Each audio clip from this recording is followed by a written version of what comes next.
Isang iglap lang, nagbago ang lahat. Isang simpleng estudyante na napasok sa isang laban na hindi niya kayang takasan. Sa mundong ito, may mga vampire na hindi lang basta umiinom ng dugo.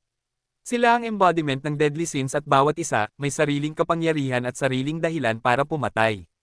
Ito ang simula ng isang digmaan. Sa pagitan ng tao at ng mga nilalang sa dilim. Silang pito ang hahalili sa magaganap na labanan para itama ang mga dapat itama at alisin ang mga hindi dapat. Matapos pumanaw ang kanyang mga magulang, tanging nakaupo lang si Maaro sa harap ng kanilang mga alaala, naghihintay kung sino ang tatanggap sa kanya. Ipinagpatong-patong ng mga tao sa paligid niya ang responsibilidad sa isa't isa, umaasang may iba pang mag-aalis ng pasanin sa kanilang mga kamay. Pagkatapos ay lumapit ang kanyang tiyuhin upang ampunin siya, nang walang bahid ng pag-aatubili o sama ng loob, tanging banayad na init lamang ang ipinakita. Pagkalipas ng ilang taon, pinalaki ng isang lalaking may tunay na katatagan at integridad, si Maaro ay lumaki bilang isang taong lubos na responsable, halos perpektong anak sa paningin ng lahat. Hindi lamang siya isang mahusay na kusinero, kundi ginagampanan din niya ang napakaraming tungkulin sa paaralan. Tuwing ang klase ay nahaharap sa isang gawain na walang nakakaalam kung sino ang dapat humawak, si Maaro ay palaging tumutulong. Wala siyang hindi magawa, walang hindi niya maintindihan. Dahil doon, lubos siyang nagustuhan ng kanyang mga kaklase. Si Maaro ay lang ba talaga ang pagtanggap ng napakaraming responsibilidad? Bakit ba lagi siyang nagboboluntaryo para sa pinakamahirap na gawain? Dahil mahirap naman ang mga iyon, syempre. Naguluhan ang mga kaibigan niya sa sagot niya. Hindi ba dapat iwasan ng mga tao ang mga komplikadong bagay? Kakaiba talaga yung lalaking yan. Sa sandaling iyon, sinapatulo ng dugo ng ilang tao.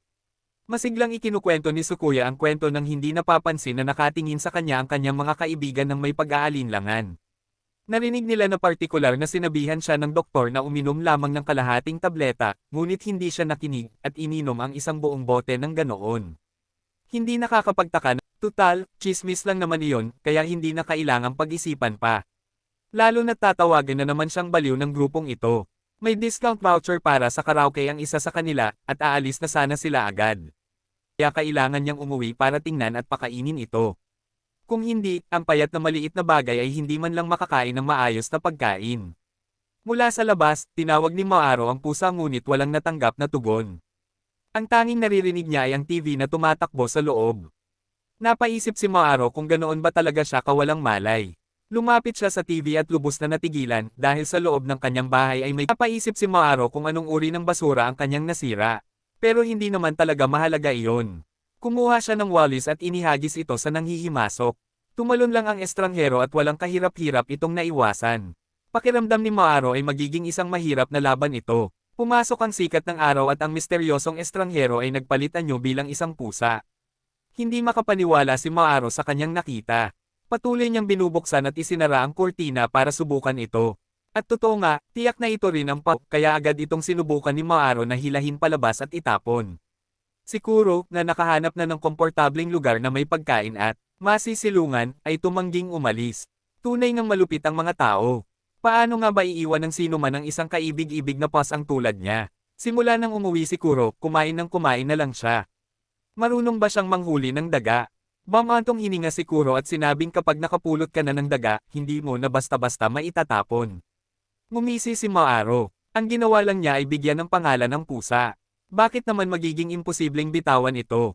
Pagkasabi ni Maaro, isang kislap ng liwanag ang sumabog mula sa kanyang kamay at leeg ni Kuro. Ito ay rin ang dugo ng tao, ngunit mula lamang sa kanilang amo. Kapag nagbigay ng utos ang amo, kahit ang isang vampirang tamad na tulad ni Kuro ay kailangang sumunod.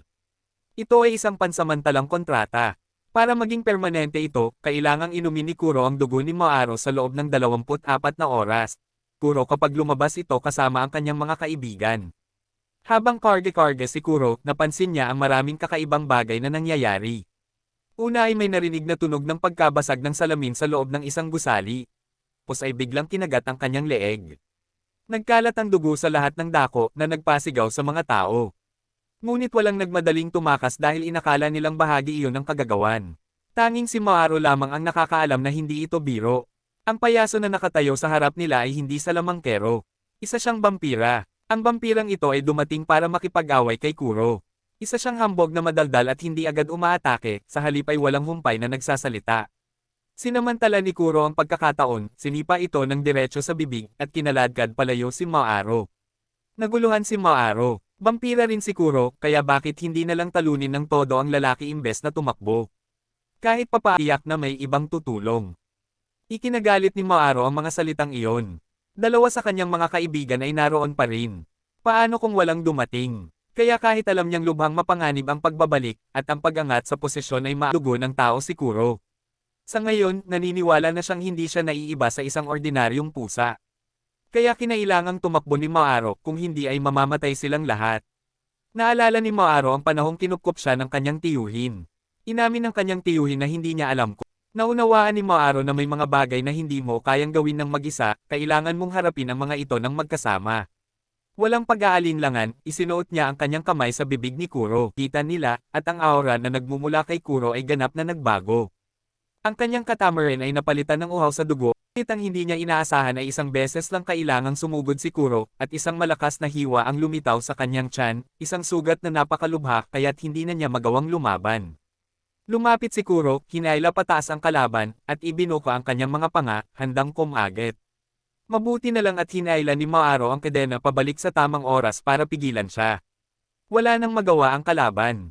Kung magpapatuloy si Kuro, siya ay magiging isa na lamang halimaw na uhaw sa dugo. Ang salamangkero ay naging isang puppet. Hindi siya patay, malubhang nasugatan lang. Ayon sa kanya, isa lamang siyang utusan. Ang tunay na humahabol kay Kuro ay nagngangalang Tsubaki, isang taong talagang baliw. Dahil walang nakakakilala sa kanya, nagpa siya si Tsubaki na patayin ang sarili niyang mga kapatid, ang kanyang pamilya, ang kanyang mga kaibigan, at sa huli, ang buong mundo. Sa madaling salita, siya ay baliw na lampas sa inaasahan. Noon din, naglaho ang Cade nang nagdurugtong sa kanilang dalawa, at sina Kuro at Maaro ay parehong bumagsak sa pagod at nawala ng malay. Nang matauhan si Maaro, natagpuan niya ang sarili na nakahiga sa kanyang silid. Iniisip niya na panaginip lang ang lahat, na hindi totoo ang lahat ng nangyari. Ngunit ang bawat pag-iisip na bumalik sa normal na buhay ay naglaho ng sandaling magsalita si Kuro. Totoo nga, totoo ang lahat. Sa kabila ng kanyang pinagdaanan, pumasok pa rin si Maaro sa paaralan gaya ng dati. Pumasok si Ryu mula sa labas, at natigilan si Maaro. Naroon pa rin ang sugat sa leeg niya mula noong isang araw, maliban sa walang ideya sinaw na naroon din siya kasama ng lahat. Nagtataka silang dalawa na tumingin kay Maaro. Ano ang pinagsasabi niya? Pinaghihinalaan nilang masyado siyang nagtrabaho kaya nagsimula silang mag-hallucinate. Hindi maintindihan ni Maaro ang lahat ng iyon. Bakit walang naalala ang dalawa niyang kaibigan? Para bang galing talaga sa isang aksidente ang sugat ni Ryo, at hindi man lang napunta si Maaro sa pinangyarihan. Habang pauwi, may gumalaw sa backpack ni Maaro. Siguro pala iyon at ang puppet na umiikot. Gutom na gutom ang puppet at humihingi ng dugo. Para bang ipapakain niya sa bagay na iyon. Habang malakas na nakikipagtalo si Maaro sa puppet sa kalye, nakatitig sa kanya ang mga tao sa paligid na parang isa siyang taong matagal nang nagtatago ng sakit sa pag-iisip, iniisip kung mababaliw din ba sila kung makakagat siya. Nagpatuloy sa paglalakad si Maaro, hindi niya namalaya na biglang nawala ang mga tao sa paligid niya na parang hindi sila kailanman umiral. Tatayo sa harap niya ang isang kakaibang lalaki na kahit papaano ay kinuha ang kanyang backpack at hinayla palabas ang puppet. Tinawag siya ng puppet na Tsubaki, isang pangalan na agad na nagpabantay kay Maaro dahil ito mismo ang taong humahabol sa kanya at kay Kuro. Biglang sumugod si Tsubaki at inihagi si Kuro sa lupa pagkatapos ay tinawag siyang kuya. Nabigla si Maaro. Hindi nga alam ni Kuro kung sino ang taong ito.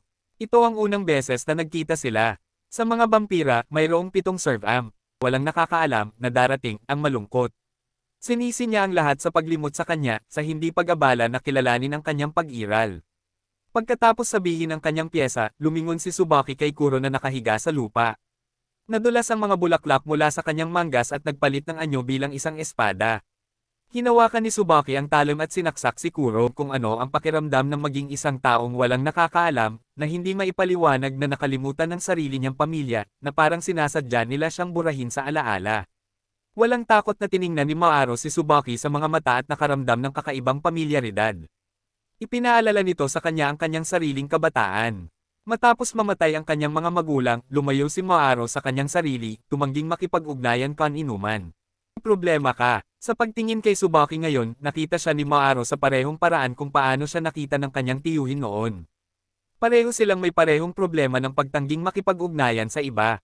Napagtagumpayan ito ni Maaro. Hinayaan ni Tsubaki na mawalan ito ng kontrol, piniling lipulin ang lahat at magsimula ng digmaan, pagkatapos ay tinawag itong kanyang paraan ng pakikipag-ugnayan sa mundo. Nang lingunin ni Tsubaki ang kanilang kinaroroonan, sina Maaro at Kuro ay nawala ng walang bakas. Hindi nagalit o nagngingit-ngit si Tsubaki tungkol dito. Sa likod ng mga eksena, marami pa siyang inihandang nakakaaliw na palabas. Maaari silang maglaan ng oras at tamasahin ang bawat isa sa mga ito. Ang nagligtas kina Kuro at Maaro ay ang kanyang nakababatang kapatid, na pawang mga miyembro ng Law lang dalawa.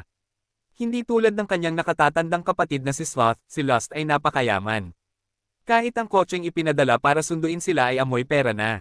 Paano naging magkaiba ang magkapatid? Ang taong na sarili niyang surf amp iyon, hindi nakayanan ni Misono ang tanawin at isinumpa siyang palabasin hanggang sa bumalik sa normal niyang anyo si Lust, o si Lily. Pinangunaw ng walang nakakaalam ay dahil sa pananahimik ni Lily sa likod ng mga eksena. Pagpasok pa lang ng lahat, biglang sumara ang pinto sa likuran nila kasabay ng malakas na kalabog. Ipinaliwanag ni Lily na hindi lang niya basta iniligtas ang mga tao dahil sa kabutihan ng kanyang puso. Bawat kilos ay may layunin. Dinala sila rito ni Misono sa iisang dahilan at iisang dahilan lamang. Ang gawing lingkod niya si Maaro. Galit na galit si Maaro nang marinig iyon at natural na tumanggi. Agad na iniwas ni Lily ang kanyang karitindi sa sitwasyon. Batok at tinungo ang labasan, gustong tumakbo. Hindi ito ang daan nila papasok. Sa magkabilang gilid ng pasilyo, nakausli ang maraming anak. Lumitaw si Lily sa siya, hindi manok. Hindi siya ganoon kumilos. Ang mga batang iyon ang mga mababang uri ng vampira ni Lily. Wala ring masamang intensyon si Misono sa kanila. Gusto lang niyang bigyan ng mga bata ng maayos at ligtas na tirahan. Nitong mga nakaraang araw, ang paglitaw ni Tsubaki ay direktang nagbanta sa mga bata. Wala siyang pinagkaiba sa bata at matanda, pinapatay niya ang sino man ayon sa gusto niya. Nang marinig ito, hindi napigilan ni Maaro na maantig. Bilang isang kasamahan sa koponan, hindi isang alipin. Pagkatapos makipagkita at makipag-usap kay Misono, sumama si Maaro kay Tsukuya sa isang pet shop para bumili ng kwelyo para kay Kuro. Nagkataong kaarawan ni Maaro ng araw na iyon. Kaya, nagpasya si Tsukuya na bigyan ito ng isang bagay na talagang kailangan niya. Habang tinitingnan ang kanyang malalapit na kaibigan at pagkatapos ay naalala si Tsubaki, nakaramdam ng pasasalamat si Maaro na mayroon siyang kapangyarihang protektahan sila. Habang naghihiwalay ang dalawa para umuwi, biglang inatake ng isang demonyo si Tsukuya mula sa likuran. Damanak na ang dugo sa kalye. Mamamatay si Tsukuya, at si Maaro ay mawawala ng malay at ilalabas ang kanyang kapangyarihan. Iyon ang magiging script ng ibang anime dahil sa anime na ito ay hindi ganoon ang naging landas ng author. Hinailan ni Tsukuya ang kanyang umaatake papunta sa isang kalapit na restaurant kung saan nagsasaya sina Tsubaki at ang payaso. Hindi ordinaryong tao si Tsukuya. Isa siya sa subclass ni Tsubaki. Ang umatake kay Tsukuya ay isa ring vampira, bagamat hindi pa alam kung kaninong subclass siya at kung sino ang nag-utos na umatake. Sa panig ni Maaro, bumalik siya sa bahay ni Misono upang matutunan kung paano gamitin ang kapangyarihan ng isang serve amp. Maaaring ibigay ng isang serve amp ang kanyang masamang sandata para sa pakikipaglaban dahil walang paraan na matatalo ng isang tao ang isang vampira gamit lamang ang mga kamay maliban kung gusto nilang bugbugin at maging handog sa altar. Kaya ang unang aral ni Misono para kay Maaro ay ang pag-aaral kung paano gamitin ang sandata ni Kuro. Matapos mag-isip-isip ng ilang sandali at wala namang narating, sinabihan ni Misono si Maaro na ipikit ang kanyang mga mata. Ginawa niya ang sinabi, at ang kanyang kamalayan ay napadpad sa isang kakaibang lugar, madilim at mapanglo. May isang pasang kamukha ni Kuro. Maaari mo itong tawaging Kuro o hindi, dahil bahagi lamang niya ito. Ang pasang ito ang namamahala sa pamamahagi ng kapangyarihan, at ang espasyo ay pinalamutian na parang isang birthday party ang inihanda para lamang kay Maaro. Lumapit si Maaro sa isang tumpok ng mga regalo. Nakatago ang sandata sa gitna nila. Sa dami ng mapagpipilian, paano siya pipili? Sinabihan ng pusa si Maaro na kumuha na lang ng kahit anong kahon ng regalo at saka isipin kung ano ang gusto niyang hawakan habang nakikipaglaban. Sinunod niya ang mga tagubilin, at ang napiling kahon ay sumabog sa nakasisilaw na liwanag. Nang bumalik ang kanyang paningin, may hawak siyang walis. Sa realidad, kahit si Misono ay halos hindi makapaniwala sa kanyang nakikita. May isang taong pumili ng walis bilang sandata. Marahil inakala ni Maaro na siya ang ina ng lahat ng mga vampira, at ang kailangan lang niya ay itaas ang walis para manginig sila at maglikot. Hindi naman ito ordinaryong walis. Kaya nitong lumipad at malayang magmanyobra sa himpapawid. Pagkatapos, bumaon ang walis sa palso ni Maaro, nag-iwan ng tato na hindi na maaaring mabura o mabura. Ngayong mayroon na siyang sandata, ang kailangan na lang niya ay matutunan kung paano ito ipatawag. Sumigaw at tumalon-talon si Maaro, ginagawa ang lahat ng posibleng paraan na parang baliw na hindi na mailigtas. Ngunit ang tato ay hindi tumugon kahit kaunti. Hindi niya maisip kung paano gumagana ang bagay na iyon o kung paano ito ipatawag, kaya maaari niyang hampasin ang likod ng isang kalaban gamit ito. Iminungkahi ni Lily na isipin niya ang dahilan kung bakit niya nakuha ang kapangyarihang ito noong una pa lang. Kailangan niya maging isang taong may sapat na determinasyon, kung hindi ay mananatili na lamang na tamad at walang silbi si Kiro. Tumingin si Maaro kay Kiro, gusto sanang humingi ng mga tip sa paggamit ng wallis, ngunit nagmukhang walang alam si Kiro. Bumalik ka at mag-usap kapag maaari mo nang ipatawag ang bagay na iyon. Sa huli, nang bumagsak si Misono dahil oras na ng kanyang pagtulog, hindi pa rin alam ni Maaro kung paano gamitin ang kanyang sandata. Wala siyang magagawa, kundi umuwi dahil may pasok siya sa umaga. Kinabukasan sa paaralan, nabalitaan ni Maaro mula sa kanyang mga kaibigan na wala si Sukuya. Kakaiba ang nakita niya. May problema ba sa kaibigan niya? Bakit siya lumiban sa paaralan nang walang sinasabi? Nang hapong iyon, dumaan si Maaro sa isang convenience store para bumili ng pagkain, pagkatapos ay tumungo sa bahay ni Sukuya para tingnan ito. Habang nasa daan, nagtanong si Kiro tungkol kay Sukuya, na lubhang nakapagtataka kay Maaro. Sinabi ni Sukuya na namatay ang mga magulang niya noong bata pa siya, tulad ni Maaro. Pero paano sila namatay? Hindi ang kuryosidad ang nag-udyok sa tanong na iyon. Kusang lumitaw ito sa kanyang isipan. Ang mga alaala at imahe ni Maaro kay Sukuya sa isip niya ng sandaling iyon ay parang isang nagkikislapang elektron-ikong aparato.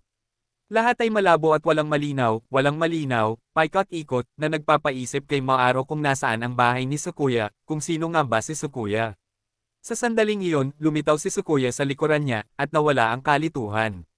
Labis na nag-aalala si Maaro para sa kanyang kaibigan. Bakit siya lumiban sa paaralan nang hindi nagsasabi kahit kanino? Hindi ito pinansin ni Sukuya at sinabihan siyang may mga vampira rito, kaya kailangan na nilang umalis agad. Sa sobrang pagmamadali ni Sukuya ay hinailan niya si Maaro, dahilan para mabitawan nito ang kanyang nakakahong pagkain. Nagtago sila sa isang desyerto at walang tao sa paligid. Biglang nagtanong si Sukuya kung may kasinungalingan ba sa kanilang relasyon. Mula sa kung saan, may manipis na hibla na mahigpit na bumalot kina Kiro at Maaro. Lumitaw ang anino ng payaso. Sinabi ni Sukuya kay Maaro na isaalang-alang ang posibilidad na ang buong buhay niya ay nagsimula lamang 5 minuto ang nakalipas. Ang totoo ay noong kabataan ni Maaro, wala pang kaibigang nagngangalang Sukuya. Dati, 2 lang ang tao, sina Ryo at Koyuki. May tendensya ang mga tao na maniwala sa mga kasinungalingang maginhawa at kapaki-pakinabang para sa kanila. Hanggat natutugunan ang 2 kondisyong iyon, automatiko nilang tinatanggap ang kasinungalingan bilang katotohanan. Sinamantala ito ni Sukuya upang manipulahin ang isipan at alaala ng iba. Mariin niyang inakusahan si Maaro na hindi niya kailanman sinabi sa kanya ang tungkol kay Kiro. Kung sinabi niya, hindi sana aabot sa ganito ang lahat.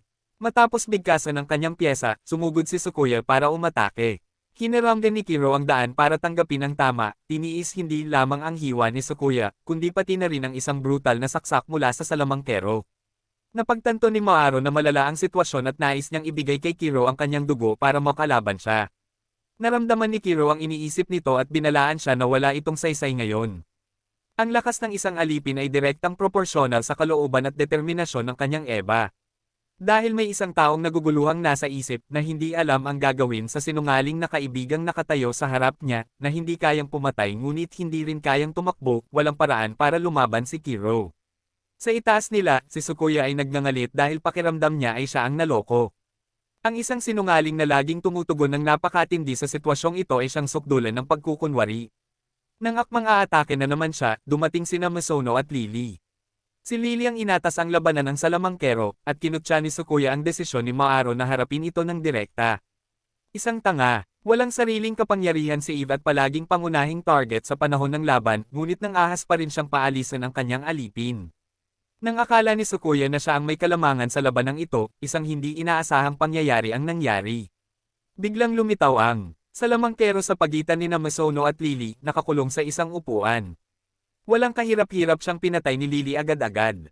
Hindi ang katawan niya ang tinarget ng atake kundi ang kanyang kamalayan, kaya sa panlabas ay tila walang pinsala ang payaso. Ngunit ang kanyang isipan ay dumanas ng mapaminsalang pinsala. Hindi natigilan si Sukuya sa nakita. Ang kanyang lakas ay hindi kailanman nagmula sa kahangahangang kakayahan sa pakikipaglaban kundi sa panlilinlang at manipulasyon. Tinanong ni Sukuya si Misono kung bakit pa niya iniligtas si Maaro. Sa pagkakaalam niya, si Maaro ang maaaring may kagagawa ng mga pangyayari sa likod ng mga eksena na siyang dahilan ng kanilang pag-aaway. Sino ang makapagsasabi kung naging matalik na magkaibigan sina Sukuya at Misono kung hindi dahil kay Maaro? Tila may dalang madilim na oras ayon ang mga salita niya na unti-unting bumabalot sa isip ni Misono at nagpapatigil sa pakikipaglaban ni Lily. Nang sinubukan ni Lily na tanggalin si Misono mula rito, hiniwa ng payaso ang isa sa kanyang mga binti. Hindi nga iyon totoong katawan ng payaso, isa lamang itong puppet na kinokontrol ng malayuan. Dahil hindi malinaw ang isip ni protektado si Misono, sinaksak siya ni Sukuya na nagdulot ng matinding sugat. Naroon si Maaro at pinagmamasdan ng lahat, walang magawa. Muntik na rin siyang mapatay ni Sukuya. Ngunit sa huli, ang anino ng isang babaeng may asul na buhok ang nagpatigil kay Sukuya sa kanyang kamay. Hinimok ni Kuro si Maaro na umalis, iginiit na ang pananatili ay hindi makakatulong. Lubos siyang nakikipagdigma sa kanyang sarili, kalahating gustong suntukin si Sukuya at kalahating hindi kaya. Kaya paano niya magagamit ang anumang kapangyarihan? Sa kabila ng babala ni Kuro, tumanggi si Maaro na umalis. Nang makitang sugatan si Misono, lalong lumakas ang kanyang loob, kaya tinawag niya ang Wallace at itinutok ito diretso kay Sukuya. Wallace man o hindi biro ang pinsalang idinulot nito. Isang tama lang ang nagpakawala ng dugo sa ulo ni Sukuya. Nang makita iyon, muling nanghina ang bagong huwarang paninindigan ni Maaro, at ang Wallace ay nakalutang sa hangganan sa pagitan ng tunay at hindi tunay, malapit ng maglaho. Ngunit tumanggi si Maaro na mangyari iyon. Alam niyang hindi niya kayang mag-atubili ngayon. Humigpit ang hawak niya sa Wallace, at paulit-ulit niya itong inihampas ng walang tigil. Nakahiga si Sukuya at tinanggap ang bawat suntok na parang batang binubugbog ng kanyang ina, hindi nang ahas na lumaban kahit isang beses. Sa kabila ng lahat ng kanyang lakas, sa kaibuturan ni Maaro ay nakaramdam siya ng sakit at panghihinayang na hindi niya maipahayag sa mga salita. Naramdaman ito ni Kuro. Naniniwala siya at ang pasang nasa loob na pinagsisihan ni Maaro ang pagpulot ng lahat ng mga iyon. Ang kadiliman sa loob ni Kuro ay lalong lumaki hanggang sa lumunin nito ng buo ang kanyang isipan. Sa totoong mundo, kumilos na si Kuro. Hinawakan niya si Maaro at ibinaon ang kanyang mga pangil sa leeg nito. Ang dugong umagos mula sa kanya ay nagpagana ng isang napakalaking kapangyarihan sa loob ni Kuro. Sa likuran niya ay lumitaw ang imahe ng isang nakakakilabot at napakalaking pusa. O mas tiyak, tanging isang malademonyong pusa lamang ang maaaring magkaroon ng ganitong anyo. Mula sa bibig nito ay bumuhos ang mga ulap ng maitim na usok na unti-unting kumakalat na parang kadilimang nananagana sa loob ni Kuro. Sa isang iglap, nilamon nito ang buong eksena at nagpakita ng mga senyales ng paglamon sa lahat ng nakikita. Sa sandaling iyon, si Sukuya, kahit siya ay hindi maintindihan ang dahilan, ay gustong sumugod sa tabi ni Maaro. Humingi siya ng tawad sa lahat ng kanyang nagawa. Ngunit mahigpit siyang tinali ng mga sinulid mula sa dalaga at hinayla palayo. Sa sandaling malapit nang sumabog ang nakamamatay na aura ni Kuro, isang bala ang tumago sa kanyang dibdib. Sa itaas, lumitaw ang mga bagong figure. Isang demonyong may hawak na dalawang baril ang sumubsob pababa at tinapakan si Kuro, pagkatapos ay nagpaulan ng sunod-sunod na bala sa katawan nito. Ang malalalim na sugat ay pumihil sa pag-atake ni Kuro. Pagkatapos ay inilipat ng vampira ang kanyang target, itinutok ang baril sa ulo ni Sukuya at kinalabot ang gatilyo. Mabuti na lang at nakaiwas si Sukuya sa tamang oras. Umatras ang magkabilang panig at nanatiling malayo. Sumigaw si Maaro kay Sukuya, tinatanong kung tungkol saan ang lahat ng ito. Hindi sumagot si Sukuya. Itinapon niya lang ang Reg Along ibinigay niya sa kaarawan at naglaho. Kasabay noon, natapos ang bangungot. Dumating ang mga tauhan ni Misono upang isugod siya sa ospital. Ang natitira na lamang sa pinangyarihan ay sina Maaro, Kuro, at isang misteryosong lalaki kasama ang kanyang vampira. Ipinakilala lamang ng lalaki ang vampira bilang servant ng inggit at walang ibinunyag tungkol sa kanyang sarili. Hinikayat niya si Maaro na matuwa nang matuklasan niya ang sarili niyang kawalan ng determinasyon sa laban na iyon. Dahil doon, matutulungan niya si Maaro na mapawalang bisa ang kontrata at makabalik sa buhay ng isang ordinaryong estudyante sa high school. Kung hindi niya lalabagan ang kontrata at hindi pa rin niya mapatunayang may sala, mauulit ang nangyari kung saan mawawala ng kontrol ang servant at lalamunan ang sarili nitong Eva. Tinanong ni Maaro kung sino ang lalaki at kung bakit siya tumutulong. Ngunit sinabi lang ng lalaki na isa siyang negosyante ng mga antigo at hindi na nagsalita. Matapos ang lahat ng kanyang pinagdaanan, ang puso ni Maaro ay parang gusot.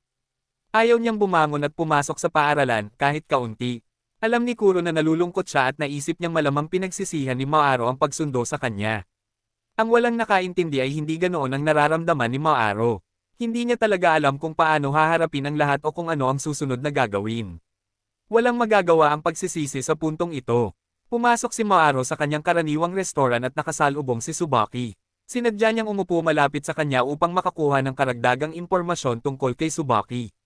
Hindi binaygo ni Tsubaki. Si Tsubaki ay hindi isang batang ipinanganak na likas na masama. Isa siyang inosenteng batang nakulong sa isang pamilyang mapanlinlang at malupit. Ang unang pagkakataon na nagsinungaling siya ay sa kanyang ate. Alam nitong may mangyayaring masama sa Balconahe kinabukasan kaya sinabihan niya ang kanyang nakababatang kapatid na huwag pumunta roon. Hindi nakinig si Tsubaki. Palihim siyang sumilip at natuklasan ang isang bagay na kakilakilabot.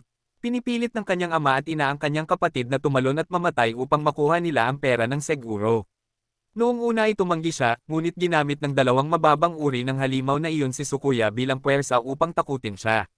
Nang araw na iyon, pinili ng batang babae na isakripisyo ang kanyang sarili upang protektahan ang kanyang nakababatang kapatid na lalaki. Nang mapagtanto ng mga magulang na nagmamasid si Tsukuya mula sa likuran, pinagbantaan nila siya na sasabihin sa pulisya na wala siyang alam pagdating nila o susundan niya ang kanyang kapatid na babae. Alam din ng mga kapitbahay na may mali sa pamilyang iyon, ngunit wala ni isa sa kanila ang gustong makialam, kaya nagbulag-bulagan sila. Ang buong gusali ay naging kasabwat sa pagpatay. Pagkalipas ng 6 na taon, sinapit ni Tsukuya ang parehong kapalaran gaya ng kanyang kapatid na babae. Iyon ang sandaling natagpuan siya ni Tsubaki. Kaya iyon ang uri ng nakaraan na humubog kay Tsukuya tungo sa pagiging kontrabida niya. Matapos marinig ang lahat, labis na pinagsisihan ni Mahiro dahil hindi niya kailanman sinubukang intindihin ng mas malalim si Tsukuya na iniwan siyang mag-isa sa matinding paghihirap. Nagmadali siyang naglakad sa mga kalye, umaasang mahanap si Tsukuya sa kung saan sa pamilyar na mga kalsada, ngunit wala siyang nakitang bakas. Si Mahiro na lang ang natitirang nakaramdam ng bigat ng nangyari.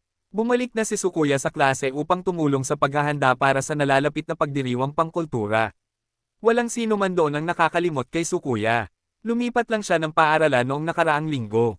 Hindi naman nawala ng walang bakas si Tsukuya. Hindi na matindaan ng mga tao ang mukha niya, pero kahit papaano ay nanatili ang pangalan niya. Iyon pa lang ay nagpapakita na gustong manatili ni Tsukuya, gustong maging bahagi ng lugar na ito, ngunit hindi niya kayang harapin ang lahat pagkatapos ng lahat ng nangyari. Dumating si Tsukuya na laging inaabangan ang kaganapan. Dumaan siya kina Ryo at Koyuki nang hindi napapansin ng kahit sino sa kanila.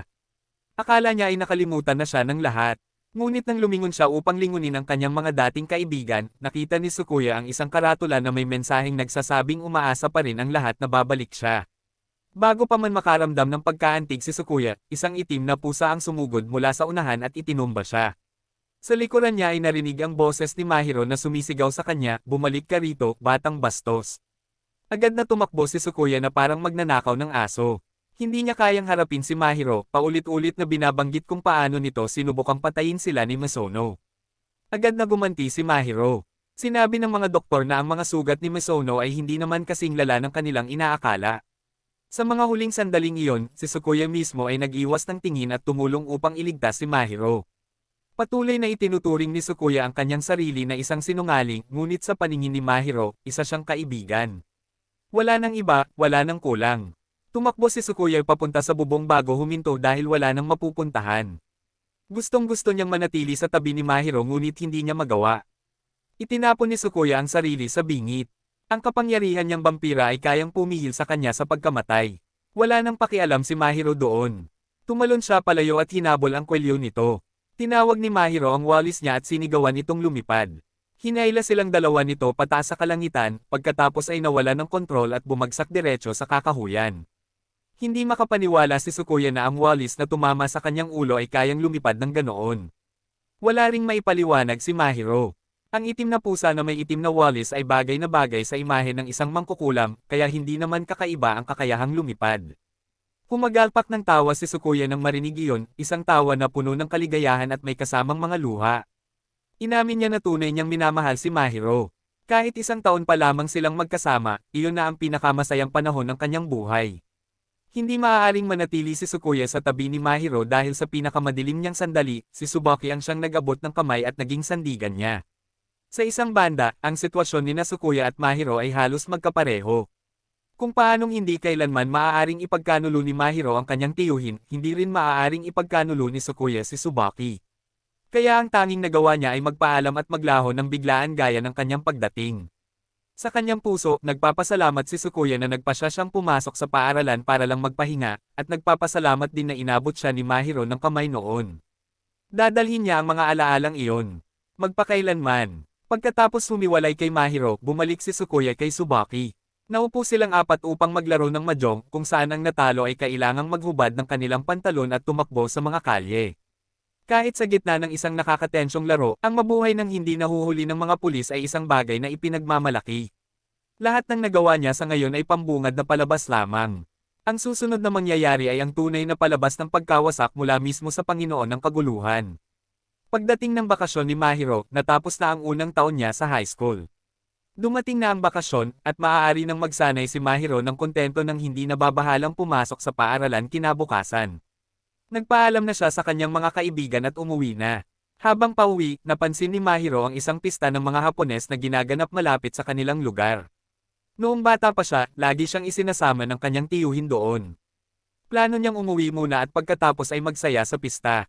Iyon ang plano, ngunit nang makita ni Kuro ang mga stall ng pagkain ay nawala siya ng walang bakas, para lamang Nagkataon, papunta si Mahiro sa Lost and Found office, na may speaker system, kaya madaling mahanap ni Tetsu ang kanyang kaibigan mula roon. Pagkatapos maglakad ng ilang sandali, tinanong ni Mahiro kung ano ang hero. Para saan ba talaga niya ito ginamit? Huwag mong sabihing nag-e-ensayo siya ng sayaw na may karwahe. Matamlay na sagot ni Tetsu na para iyon sa isang vampira. Nabigla si Mahiro at napaisip kung vampira ba ang taong nakatayo sa harap niya. Biglang may umalangaw-ngaw na malakas na pagsabog. Sa likuran nila, isang malaking pagsabog ang sumabog dahilan para magtakbuhan ang lahat sa takot. Tinawag niya si Kiro, pinainom kay Kiro ang dugo nito, at pagkatapos ay pinasakay niya silang dalawa sa ere. Tumalon si Kiro ng medyo malayo at inihagis ang malita. Tiwala si Kiro na siya mismo ang pinagpalang anak ni Lady Luck.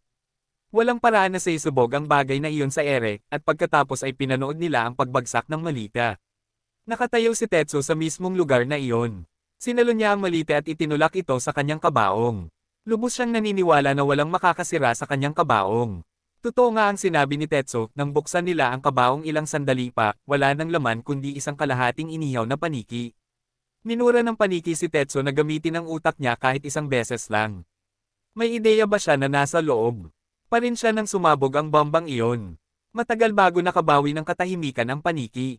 Ito ang pangangibabaw ng pagmamataas. Pumasok si Hyun ng may pag-uugali at halos magmakaawa na sana ay suntukin, mukhang isang nagpapakilalang hari na kakalabas lang sa bilangguan. Ngunit hindi naman siya nakakatakot. Kung mayroon man, higit pa riyan, napakabata pa ni Tetsu noon, 14 na taong gulang pa lamang. Halos hindi makapaniwala si Mahiro nang marinig niya iyon.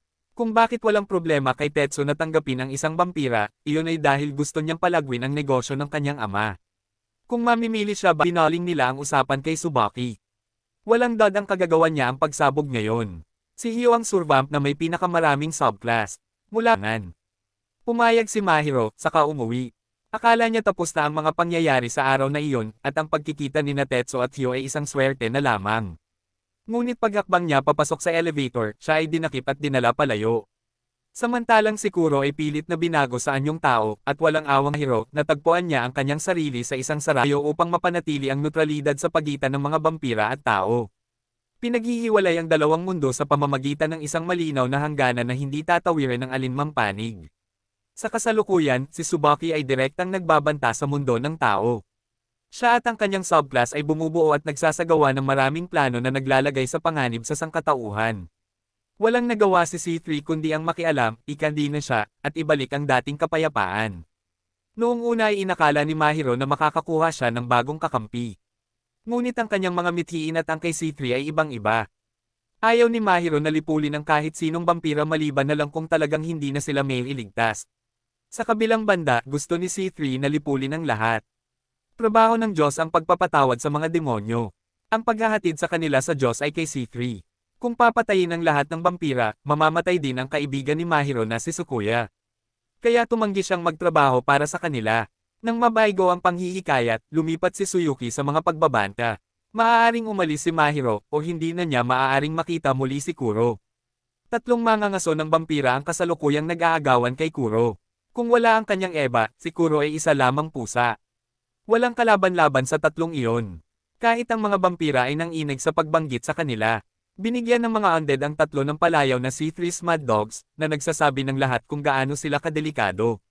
Bukod pa rito, ang silid na ito ay may 53 pinto, at isa lamang sa mga ito ang labasan. Kailangang magmadali si Mahiro bago maging isang pitong putahing pusa si Kuro.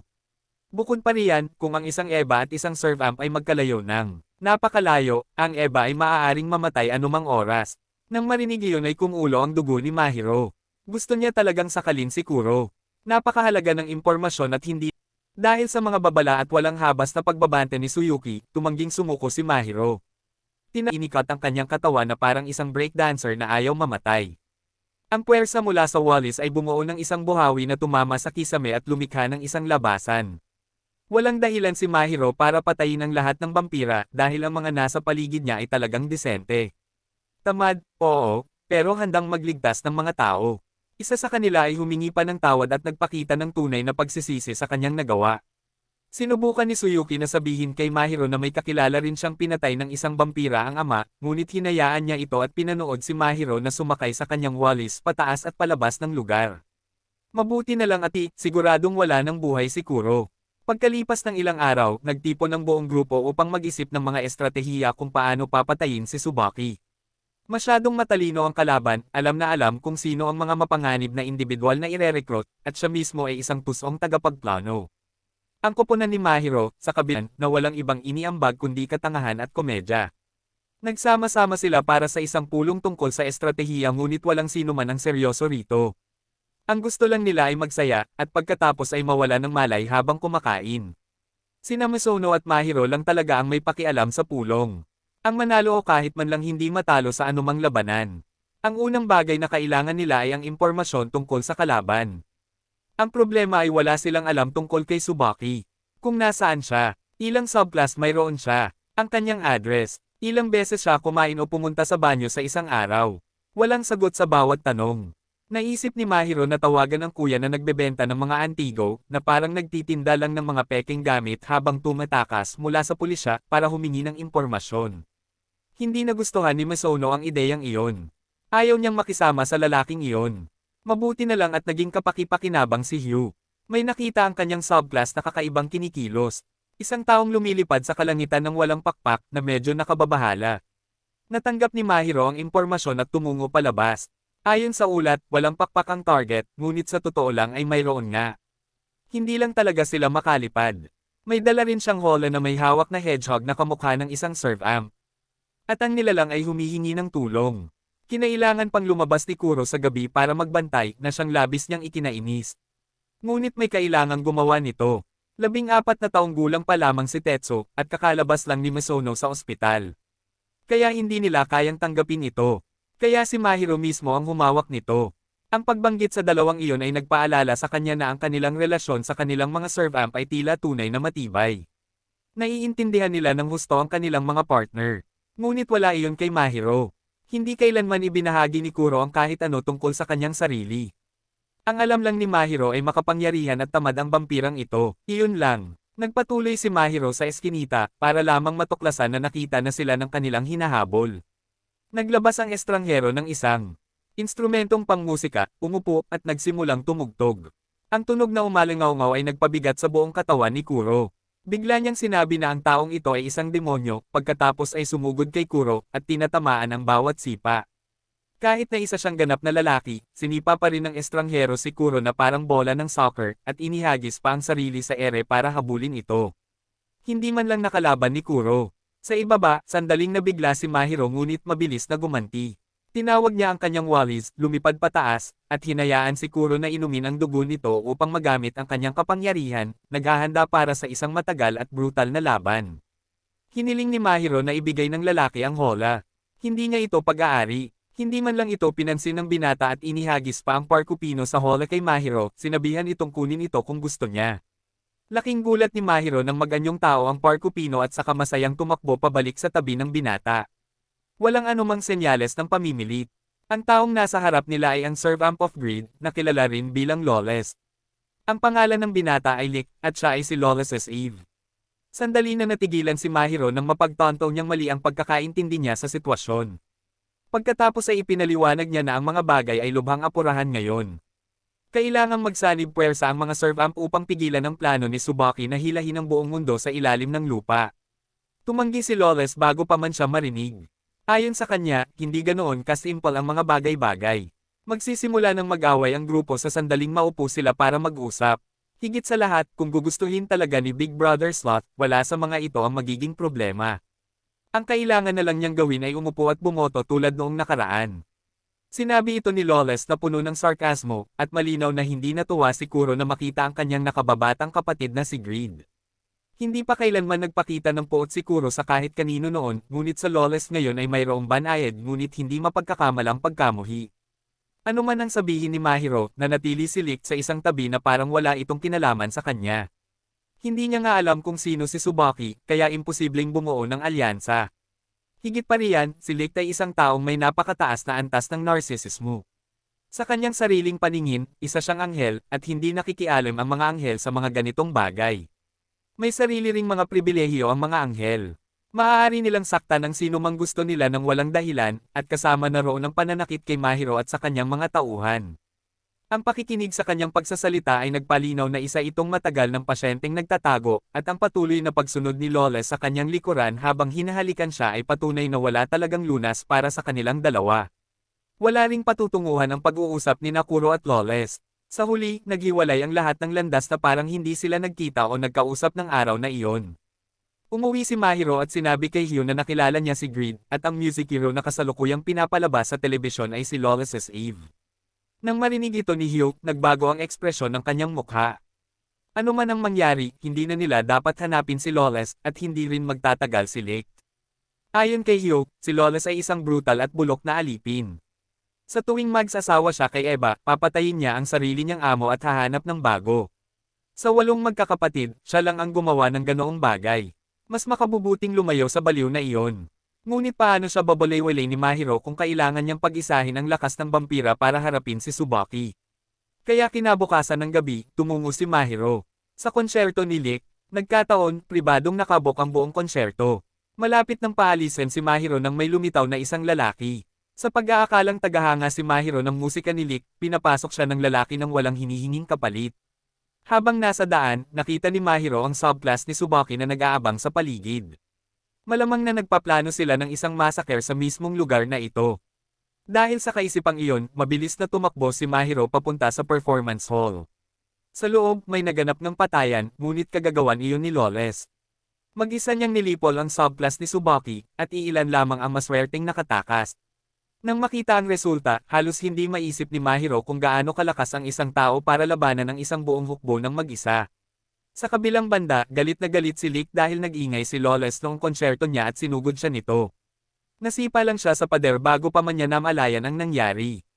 Para kay Lawless, nakakabagot talaga si Mahiro. Hindi niya alam kung gaano katagal plano ni Mahiro na patuloy na mag-recruit ng mga kakampi habang nagbubulalas ng mga ideal na walang patutunguhan. Kung seryoso lang si Kiro, wala sanang mangyayari sa mga ito. Alam iyon ni Mahiro, pero hindi niya maaaring hayaan si Kiro na harapin ang lahat ng mag-isa. Pagkatapos magsalita ni Mahiro, humakbang si Lawless paarap at itinulak siya ng mahina na nagpalipad sa kanya paatras. Kung hindi agad tumugon si Kiro, malamang ay wala ng buhay si Mahiro. Sinadya iyon ni Lawless para makita ni Mahiro kung gaano kalawak ang agwat sa pagitan ng mga tao at mga vampira. Pagkatapos ay sinimulan niyang isalaysay ang isang bagay mula noong mga nakaraang taon, nang magpadala si C3 ng isang liham na humihiling sa 7 magkakapatid na vampira na alisin ang isang taong mahalaga sa kanilang lahat. Sa 6 na magkakapatid, 3 ang sumang-ayon at 3 ang tumutol. Ang pinakahuling hindi bumoto ay si Sloth. Dahil ginugulo ng lahat ang kanyang katahimikan, pinili ni Kiro na kalimutan ng lahat kaysa harapin ang problema.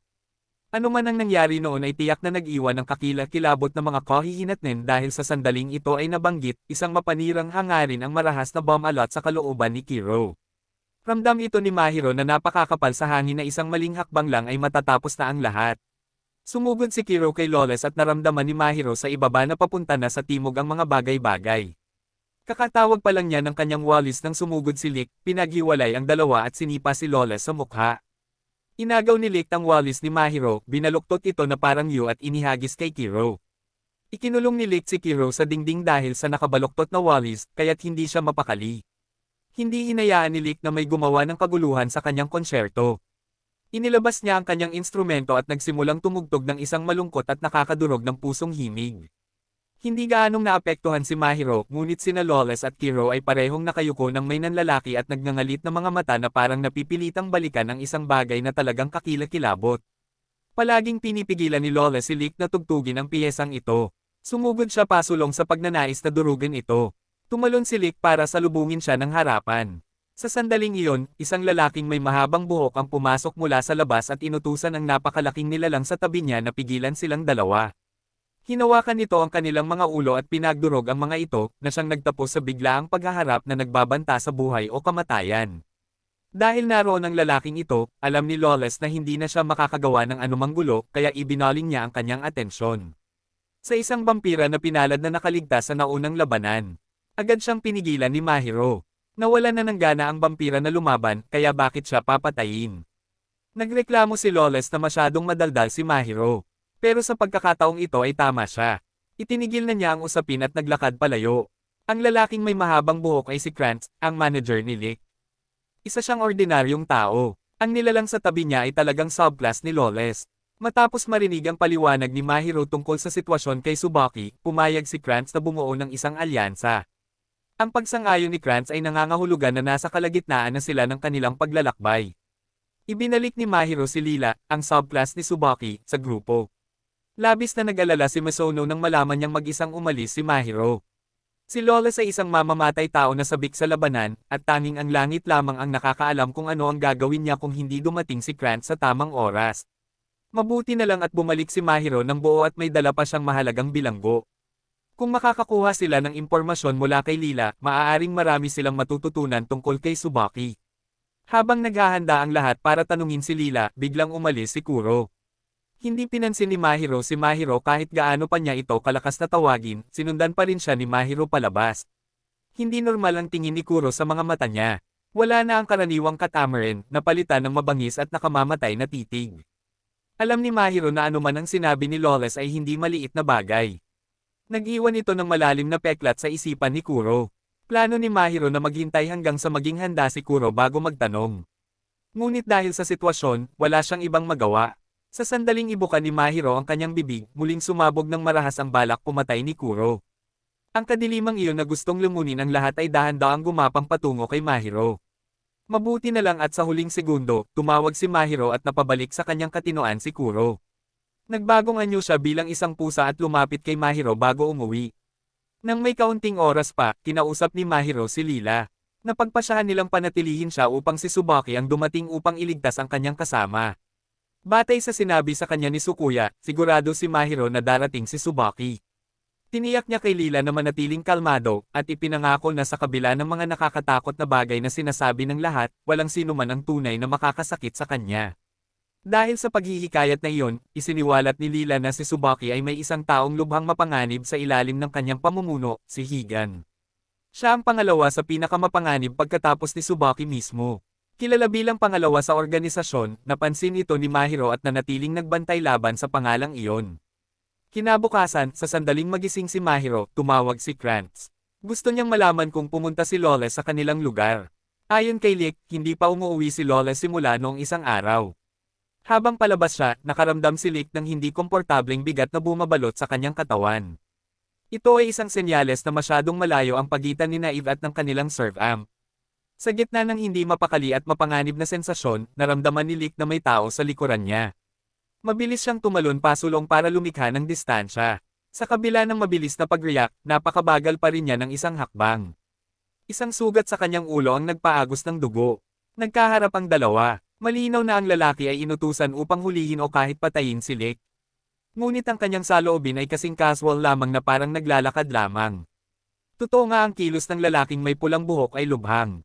Mapanganib na kahit si Lick ay hindi siya maabutin. Sa isang maikling pag-uusap lamang, ang katawan ni Lick ay puno ng mga sugat, habang ang lalaki ay walang kahit isang butil ng alikabok sa kanya. Bumunot ng sigarilyo ang lalaki at humingi ng sindi kay Lick. Hindi lamang tumanggi si Lick, kundi umatake pa siya. Sa mismong sandaling iyon, sumiklab ang apoy mula sa kamay ng lalaki, kasabay nito ay nasugatan si Lick at nagsindi ng sigarilyo. Ipinaalam niya kay Lick na mula sa puntong ito, magiging seryoso na siya. Naglalakad si Maaro sa kalye nang makita niya ang isang haligi ng apoy na diretsyong tumatalbog sa langit. Dahil alam niyang may mali, sila ni Kuro ay nagmadaling lumapit dito. Bago sila umalis, parang may gustong sabihin si Kuro. Pero tinatimad siya, tinatimad man lang magsalita. At nang makarating sila at sasali na sana sa laban, biglang natunaw si Kuro at naging parang isang lata ng grasa na nag-expire. Dahan-dahan itong tumulo sa lupa at gumulong at naging isang itim na globo. Napatitig si Maaro sa tanawin. Dahil hindi maintindihan ang nangyayari o kung bakit naging ganito si Kuro, nagpakilala ang lalaki bilang si Higan at mahinahong naglakad patungo kay Maaro. Sinubukan ni Maaro na gamitin ang kanyang walis upang lumaban, ngunit ito ay nagiba at naging isang guhit ng asol na liwanag at nasipsap sa globo. Wala nang natitirang kagamitan o kapangyarihan si Maaro para lumaban. Biglang humakbang si Lick sa harap ni Maaro. Hinailan niya ang kanyang paa sa lupa, gumuhit ng linya kung saan nakausli ang malalaking teklado ng piano. Lumalabas na nagpipigil siya sa buong oras na ito. Tinitigan ni Lick si Higan ng may matinding puot. Determinadong wasakin ang matandang lalaking ito magpakailanman, sumagot si Higan gamit ang kanyang nagliliyab na apoy. Nagbanggaan ang mga teklado ng piano at apoy. Ito ay isang labanan sa pagitan ng isang pintor at isang music hero. Isang sagupaan na parehong marahas at kakaibang ganda. Ang musika ay nagdulot ng kalungkutan at pighati. Ang apoy ay naglalarawan ng pagkawasak at kamatayan. Bagamat naglaban ng matapang ang dalawa, ang kanilang mga kapangyarihan ay nagsama-sama sa kakaibang perpekto. Matapos makipagpalitan ng suntok kay Higan ng ilang sandali, bumagsak si Lick sa lupa at walang malay. Si Higan, tulad ng babala ni Lila, ay napakalakas. Sa buong laban, hindi makagalaw ni isang kalamnan si Maaro. Nang mahuli si Lick ay saka lamang nagising si Maaro sa kanyang pagkatulala at sumugod. Natural lamang, wala rin siyang nagawa. Walang kahirap-hirap siyang napigilan ni Higan at naglakad palayo habang walang magawang nakamasid si Maaro. Maya-maya, dumating sina Misono at Tetsu. Laking gulat nila nang makitang nakulong si Kuro sa loob ng globo. Sa kabila ng dumaraming masamang balita, may isang swerte. Nakuha ni Misono ang isang telepono na may hugis payaso na keychain na nagtulak sa kanila na maniwala na ito ay pagmamayari ng isang tao sa grupo ni Tsubaki. Saktong-sakto, tumawag si Tsubaki para ibalik ang kanyang telepono. Hindi itinago ni Misono ang kanyang pagkakakilanlan. Ipinaalam niya kay Tsubaki na siya ang may hawak ng telepono at tila napakahalaga nito. Nagmungkahi si Misono ng isang kalakalan, ang telepono at ang nabihag na subclass kapalit ni Lick at Lawless na bilanggo noon ni Tsubaki. Tila hindi tinanggap ni Tsubaki ang kasunduan. Sa unang tingin, hindi ito mukhang magandang palitan para sa kanya. Ngunit hindi rin siya tahasang tumanggi na nag-iwan sa grupo na hindi mabasa ang tunay niyang intensyon. Wala sa panig ni Maaro ang oras. Wala silang ideya kung pinagsasama ba ni Tsubaki sina Lawless at Lick o pinaghihiwalay ito. Kung magkakahiwalay pa rin ang dalawa, mamamatay si Lick pagsapit ng gabi. Dahil sa kasalukuyang kalagayan ni Kuro, hindi na makasali si Maaro sa laban. Nagpa siya ang iba na iwan siya. Tiningnan ni Maaro si Kuro at nilukob ng paninisi sa sarili. Palagi niyang tinatawag si Kuro na kanyang katuwang. Ngunit kung babalikan, tuwing nagkakamali si Maaro ay binabawi ito ni Kuro, at anumang hindi kayang harapin ni Kuro, mas lalo siyang hindi kayang harapin ni Maaro. Anong klaseng katuwang iyon? Nang matuklasan niyang may sarili ring mga problema si Kuro, hindi kailanman sinubukan ni Maaro na harapin ang mga ito ng magkasama. Palagi niya itong iniiwasan, hinihintay na ayusin ni Kuro ang mga bagay-bagay ng mag-isa. Walang tunay na kapareha ang gagawa niyan. Talagang puno ng guilt si Maaro habang pinagalitan niya ang sarili. Naririnig ni Kuro sa loob ng globo ang bawat salita, nakikita ang mga senyales na tumutugon si Kuro. Gumanda ang pakiramdam ni Maaro. Ngayon, kailangan na lang nilang makahanap ng paraan para mabuksan ang globong ito. Ibinahagi ni Maaro ang kanyang natuklasan sa grupo. Kakatwa, siya lang ang taong nakakakita at nakakarinig sa sinasabi ni Kuro sa loob. Hanggat matatag si Kuro roon, sapat na ang pagbasag sa globo. Namutla ang mukha ni Kuro sa naisip. Matapos makitang huminto si Maaro sa tamang oras, palihim siyang nakaramdam ng ginhawa, ngunit pagkatapos ay ipinahayag ni Maaro na marahil siya ang dapat gumawa nito para sa pinakamahusay na resulta. Kaya't kumuha si Maaro ng lagari at pinutol ang kanyang mga gamit, itinulak at hinihila gamit ang lahat ng kanyang makakaya hanggang sa tuluyan siyang malagutan ng hininga, ngunit walang kahit isang galos na lumitaw. Ang globo ay parang salamin ngunit hindi kapani-paniwalang matigas. Sa sandaling iyon, dumating si Krantz. Labis siyang natakot nang marinig na nabihag si Lick, at si Lawless ay nasa parehong kalagayan. Hindi na maiiwasan ang isang labanan. Nagsimula silang mag-isip ng estratehiya laban sa baliw na si Tsubaki na nagtitinda ng banana chips. Pagdating sa pakikipaglaban, ang nilalang na si Hill sa tabi ni Krantz ay talagang kakilakilabot. Siya ang sumaire sa ulo ni Licht at Lawless nang mawalan sila ng kontrol. Bukod pa riyan, may sikretong sandata si Krantz. Isang water gun. Inakala ng lahat na magpapakita siya ng komedya. Ngunit nang may isang patak na damapo sa kamay ni Hyuk, agad na nawala ng malay ang vampira at hindi makagalaw. Medyo nagulat si Krantz nang malaman niyang vampira pala si Hyuk, ngunit dahil dito ay nabunyag ang buong epekto ng tubig. Regular din itong ginagamit ni Krantz tuwing susubukan ni Lawless na atakihin si Licht. Agad na natanto ni Maaro ang kahalagahan ng banal na tubig. Gamit ito, kahit hindi niya mapalaya si Kuro mula sa sphere, maaari pa rin siyang lumaban sa darating na labanan. Binili ito ni Krantz mula sa isang lalaking nagtitinda ng mga antigo. Nang marinig ito ni Maaro, naisip niya ang Panginoon ng inggit. Hahanapin na sana niya ang lalaki nang sinubukan siyang pigilan ni Misono. Sa di malamang dahilan, iginiit ni Lily na hindi mapagkakatiwalaan ang lalaki, kaya pinigilan niya si Misono. Wala na silang ibang magawa sa puntong ito. Kaya naman nagtungo si Maaro sa address ng tindahan. Bago pa man siya makapasok sa pinto, may lumabas na kakaibang lalaki na may hawak na manika na walang ulo at isang hindi kilalang bote ng kemikal, tumatawa na parang baliw. Plano niyang pakuluan ang manika gamit ang mga kemikal at itinuring itong isang mahusay na ideya. Tiningnan ni Maaro ang lalaki na parang tanga. Tumingin ang lalaki kay Maaro na parang isang hanggal, pagkatapos ay nagtanong kung sino siya. Sinundan siya ni Maaro papasok at nagpakilala. Ang lalaki ay si Johan, isang taong may napakasamang memorya at palaging nakakalimutan ang pangalan ng sinumang nakatayo sa harap niya. Alam niyang si Maaro ang master of sloth, ngunit natagalan siya sa pagbuklat-baklat sa kanyang mga tala bago niya ito naunawaan. Si Johan ay isang espesyalista sa pananaliksik tungkol sa mga vampira at tuwang-tuwa sa posibilidad na mapag-aralan si Kuro. Sa sandaling iyon, lumitaw si Makuni, ang taong hinahanap talaga ni Maaro. Muntik na niyang suntukin si Johan sa noo dahil sa pangahas na pagputol sa ulo ng isang manika na gusto niya. Ngunit tumigil siya sa sandaling makita niya si Maaro. Ang mas ikinagulat pa ni Maaro ay ang matuklasan na si Makuni ay ang nakatatandang kapatid ni Misono. Matapos magpakilala, pinatay ni Maaro si Kuro sa kanyang anyong globo. Ito ay isang pangyayaring ngayon lang nangyari. At halos sumabog si Johan sa tuwa. Hinailan niya si Maaro papasok sa research lab, pagkatapos ay tiningnan ito ng may intensidad na parang hindi komportable at matalik. Balik sa grupo ni Misono na tukoy nilang 5 ang lokasyon ni Tsubaki. Nakakulong siya sa isang hotel na may 45 palapag sa ibabaw ng lupa at 5 basement. Ang pangunahing prioridad ay ang pagsajep, hindi ang pakikipaglaban, kaya pinili nilang pasukin ito. Una, kailangan nilang alamin kung saang eksaktong palapag matatagpuan si Tsubaki, at kung saan nakakulong ang mga bilanggo bago nila maisigawa ang plano ng pagsajep. Si Misono ang buong responsable sa estratehiya. Siya ang pinakamatalino roon, walang duda. Ang trabaho ni Tetsuo ay basta sumugod ng walang ingat. Maglakas loob ka o umuwi ka na. Lumabas siya para hayaan ang iba na magplano, at sinabihan silang tawagin siyang muli kapag oras na para magsimulang maglaro. Sa panig ni Mahiro, sinusukat ni Johan ang kanyang taas, timbang, at marahil ang bawat katas ng kanyang katawan para sa mga layuning pang-eksperimento. Ang totoo, si Johan, na mahigit 30 taong gulang na ngayon, ay hindi pa nakaranas ng ganitong kaso noon. Wala siyang agarang solusyon para sa sitwasyon ni Kuro. Pero sigurado si Johan na malalampasan niya ito. Dahil dulot ng matinding pagkahumaling niya sa kaalaman, iyong tipong kapag nalulong ka na ay mas malala pa sa anumang droga at imposibleng itigil.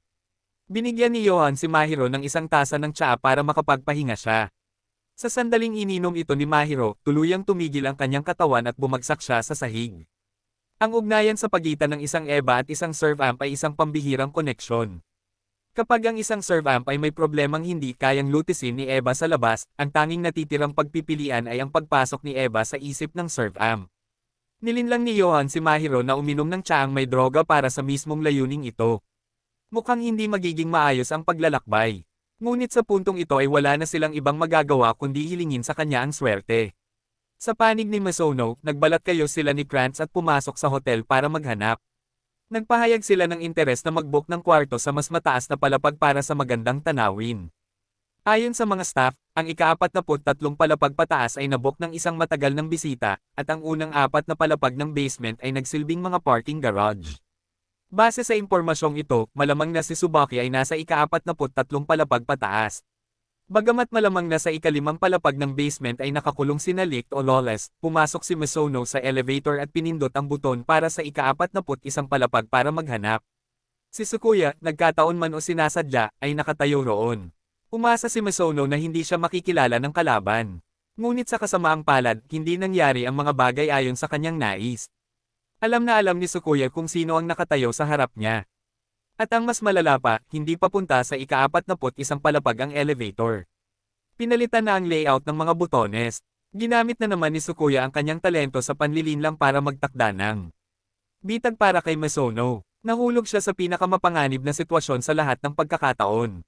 Pinindot ni Sukuya ang switch ng kuryente, dahilan para magdilim ang buong hotel. Bumagsak ang elevator mula sa itaas na palapag diretso pababa sa ikalimang palapag ng basement. Tila nabigla si Misono sa sitwasyon, ngunit hindi siya natakot kahit kaunti. Ang pagpunta sa pinakamataas na palapag o pagbaba sa ibaba ay parehong bahagi ng plano, dahil naniniwala siyang paghihiwalayin ni Tsubaki ang dalawang bihag, isa sa pinakataas at ang isa naman sa pinakailalim. Tao roon. Kalimutan mo na ang mga tao o mga vampira, wala ni isang bagay na nakikita. Umalang sa simula. Sa simula pa lang, sadyang ipinahiwatig na ni Tsubaki na paghihiwalayin niya sina Licht at Lawless, ngunit ang tunay niyang layunin ay hatiin ang atensyon ng grupo. Gusto niyang sina Hyo at Tetsuo ang sumugod ng mag-isa sa itaas, kung saan may hindi bababa sa 3 subclass na naghihintang lahat sa magkabilang panig. Naglabas si Sukuya ng chainsaw, anong ordinaryong lagari, kumikinang sa nakakatakot na asul na liwanag habang hinihiwa nito pasulong. Medyo natarante si Misono noong una, dahil ayon sa kanilang plano, dapat sana ay akitin nila si Tsubaki palayo ng mag-isa. 5 pamilyar na spirit whale ang ilalagay sa iligtas ang mga bihag. Ngunit ngayon ang labanan ay lumampas na sa kanilang balak. Ang 5 balyena ay nagpapakita ng mga senyales na mababasag ang kanilang mga mukha, at ang determinasyon ni Misono ay nanghina ng sandaling mapagtontong niya ang katotohanan. Ngunit naalala niya ang mga salita ng kanyang kapatid. Para malaman kung sino ang huling mananalo, kailangan mong matukoy kung sino ang mas malupit sa laban. Sadyang pinukaw ni Misono si Sukuya, binanggit kung paano siya itinuturing ni Mahiro na isang matalik na kaibigan. Ngunit kabaligtaran ang ginawa ni Sukuya, umaatake ng paulit-ulit, 5 beses, 7 beses, na humahad lang sa mga plano ng kanyang kaibigan sa bawat pagkakataon. Sumigaw si Sukuya na hindi maintindihan ni Mahiro ang tunay na motibo ni Tsubaki. Sa unang tingin ay tila galit na galit siya sa langit, mapait na walang nakakaalala na siya ay umiiral. Ang totoo ay ibang-iba, may hinahanap si Tsubaki. Hindi rin alam ni Sukuya kung ano iyon, tanging ang alam lang niya ay isang napakahalagang bagay iyon. Habang ang lahat ay papasok sa isang tensyonado na larangan ng digmaan, sa pinakamataas na palapag, sina Lawless at Licht ay sumisigaw ng buong lakas. Ang alipin ng kasakiman ay hindi talaga sakam. Dumating ka sa mundo na walang dala, at aalis ka rin na wala kang dala kundi mga buto. Ano nga ba ang halaga ng mga tao? Si Licht ay kabaligtaran. Isa siyang henyo sa musika, isang taong kayang patahimikin ang isang buong concert hall sa sandaling sumayaw ang kanyang mga daliri sa mga tekla. Itinuring niya ang kanyang sarili na isang dakilang figure sa mundo ng musika, at alam niya na may mga nilalang na mas dakila pa kaysa sa kanya. Ngunit hindi hinayaan ni Licht na panghinaan siya ng loob o sumuko. Sa ibang lugar, nakapasok si Maaro sa panloob na mundo ni Kuro. Isang pusa ang naghihintay sa kanya, sinasabing ayaw makita ni Kuro si Maaro. Ngunit ayaw sumuko ni Maaro. Ang mga salita ni Licht ay nagpaalala sa kanya na manatiling matatag sa kung sino ang gusto niyang maging, at pagkatapos ay gamitin ang kanyang imahinasyon upang bigyang buhay ito. Sinunod ni Maaro ang payo at gumuhit ng parisukat sa lupa. Itinulak doon, pinag-uusapan ng 7 magkakapatid na serve ang pang-utos ng pag-aalis ng C3. Ang nilalaman ng liham ay hindi tungkol sa pagpatay sa isa sa 7 magkakapatid gaya ng sinabi ni Lawless. Sa halip, gusto ni C3 na patayin nila ang taong lumikha sa kanila. Ang taong iyon ay isang henyo na lumikha ng 7 halimaw, mga nilalang na nabuhay ng libu-libong taon. Tinutulan ito ng pangkat, pumanig si Kuro sa mga pabor. Labis ang kasakiman laban dito. Para sa kanilang 7, ang taong iyon ay walang pinagkaiba sa isang magulang. Siya ang lumikha sa kanilang lahat. Ipinaalala ni Kuro kay Lawless na alalahanin kung paano sila nilikha. Sa puntong iyon, parehong lumabo ang imahe at tunog. Walang malinaw na nakita o narinig. Bumalik lamang ang lahat sa focus nang lumayo si Kuro patungo sa target na Linab Alisa. Pinatay ni Kuro ang lumikha sa kanya, habang walang humpay na umaagos ang mga luha sa kanyang mukha. Ito ay isang alaalang ayaw ni Kuro na masaksihan ni Newman. Mahigpit na pumulupot ang maitim at matinik na baging sa paligid ng mga mata ni Maaro na parang ayaw niyang makita niya ang nangyari. Sinubukan niyang habulin si Kuro, gusto niyang harapin ang lahat ng bagay sa tabi niya, ngunit hindi niya ito nahabol. Nawala iyon ay naroon ang pinakamalalim na damdamin ni Kuro. Inalok ng pusa si Maaro ng isang mas malakas na sandata para basagin ang mga ito. Hindi na kailangan ni Maaro ang alinman sa mga iyon. Ang kailangan lang niyang sabihin ay ang sarili niyang pangalan. Narinig ni Maaro ang magulong, nagsisisi, at puno ng pagkakasala sa kaibuturan ng puso ni Kuro. Dahil pinatay ni Kuro ang taong iyon, nagkahiwa-hiwalay ang 7 magkakapatid. Hindi na sila magkakabuklod gaya ng dati. Nagkimkim ng puot ang kasakiman para sa kanyang panganay na kapatid at hindi niya kailanman mapapatawad si Kuro. Paulit-ulit na sinisisi ni Kuro ang sarili niya. Kailangan niyang gawin iyon. Hindi na kailangan ng mundo ng mas maraming halimaw na tulad nila kung hindi ay matatapos na ang lahat. Alam iyon ni Kuro, ngunit hindi pa rin niya mapapatawad ang sarili. Nang makita niya si Maaro, nagmakaawa si Kuro na may isang tao, kahit sino, na magsabi sa kanya na hindi siya mali, na iyon ang tamang gawin. Tol na siya lamang ang makakagawa tungkol sa kanyang sariling mga kilos. Hindi siya dapat umasa sa opinyon ng mga tagalabas. Kung siya ay mali, dapat niya itong aminin at itama. Iyon mismo ay isang mabuting bagay. Kung uupo lang siya at magpapahirap sa sarili, ginagawa lang niyang miserable ang sarili niyang buhay. Dahil sa paghihikayat na iyon na nagmumula mismo sa kaibuturan ng puso ni Maaro, ang madilim na mundo ni Kuro ay nawasak at napalitan ng isang malinaw at purong asul na kalangitan. Tiningnan ni Kuro si Maaro ng may ekspresyon ng pagkainis, palaging nahawakan siya ni Maaro. Habang bumubuti ang kalagayan ni Maaro at Kuro, opisyal nang nakipaglaban sina Lawless at Lake. Malubha ang sugat ni Lawless. Kahit ang makapangyarihang regenerasyon ng isang vampira ay hindi sapat para maibalik siya sa normal. Bawat tama ay itinatama ni Lick, walang humpay na pinapa-address si Lawless. Ngunit batay sa obserbasyon ni Lawless, mas malala pa ang nasaktan kay Lick kaysa sa kanya. Isa siyang baliw, nasugatan ng ganoon katindi at nakikipaglaban pa rin sa isang vampira. Matapos magpalitan ng suntok ng ilang sandali, muling sinubukan ni Lawless na ilabas ang kanyang bibig.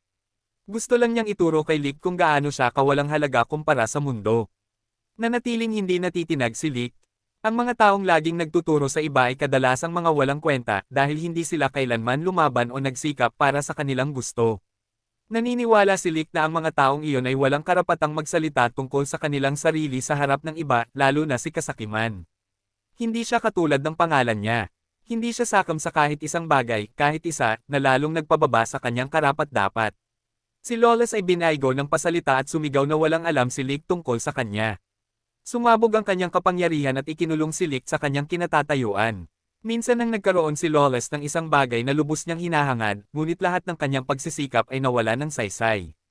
Si Lawless ay dating alipin ng isang prinsesa sa isang kaharian. Masaya silang dalawa na magkasama. Pinoprotektahan niya ito ng higit pa sa pagprotekta ng sinuman sa kanyang mga kapatid sa kanilang sariling mga tahanan. Ang prinsesa ay isang babaeng may walang hanggang habag na nagmamahal sa kanyang mga kababayan. Araw-araw ay pinapanood niya ang isang bagong pamilya na nabubuo sa kanyang kaharian, at lalo lamang siyang pinasaya nito. Hindi nagtatagal ang magagandang bagay.